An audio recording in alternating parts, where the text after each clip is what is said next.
Ladies and gentlemen, members of the jury, members of the Roll the Tape film crew, let's talk about it. And let's talk about it right now. So there's some circulations going around because Jermell Charlo did an interview, right? And I noticed that people are saying he's scared of Terence Crawford because he used the words, "Go fight Boots, leave us alone." Quote, end quote. Those are the words of Charlo, not mine. Here's what I have to say about that. Why are we talking about what Jermell Charlo is saying about Crawford when Jermell Charlo has the biggest fight of his career happening in the 168-pound division at the end of this month? Why are we even talking about that? Do you know why we're talking about that? I know why. Because it's about Terence Crawford. That's why. And I have to render my verdict on this. He should fight either Errol Spence at 154 pounds, for when I say 154 pounds, right? Or Jerron Boots Ennis at 147 pounds for all of the titles that he inherited by beating Errol Spence Jr. Why are we even talking about Charlo versus Crawford? Why are we talking about it? Charlo has a fight coming up. So we're not going to overshadow his fight where he can also make history, becoming undisputed in multiple weight classes like Crawford did when he fights and possibly win against Canelo Alvarez.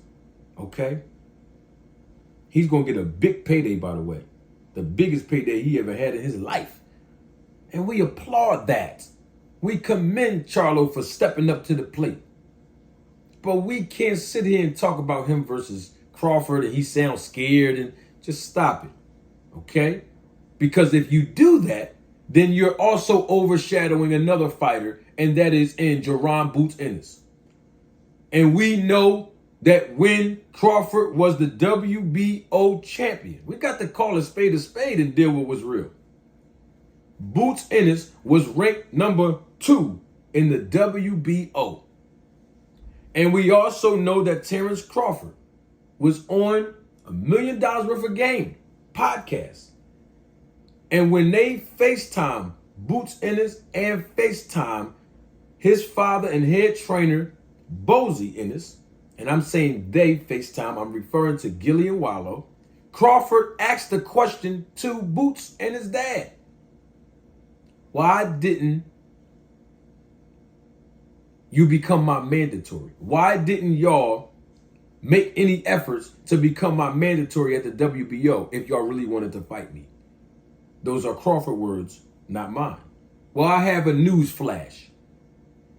Jerron Boots Ennis is the IBF mandatory challenger for the IBF champion.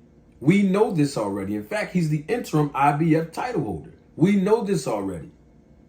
So if anybody is going to fight, it's going to be Crawford versus Spence at 154 or Crawford versus Jerron Boots Ennis at 147 pounds for the belts. That's all we're saying. Let us not overshadow Boots. Let us not overshadow Charlo. It's not fair to both of these guys. Okay? Let's talk about who Crawford can fight right now. And who he can fight right now is Boots Ennis and or Errol Spence Jr. We shouldn't even be talking about Crawford and Charlo. For what? Why are we talking about that? Why? I'm just asking the question. Why? There's no purpose right now. Why are we investing our time in a fight that really makes no possible realistic sense to make today? Why?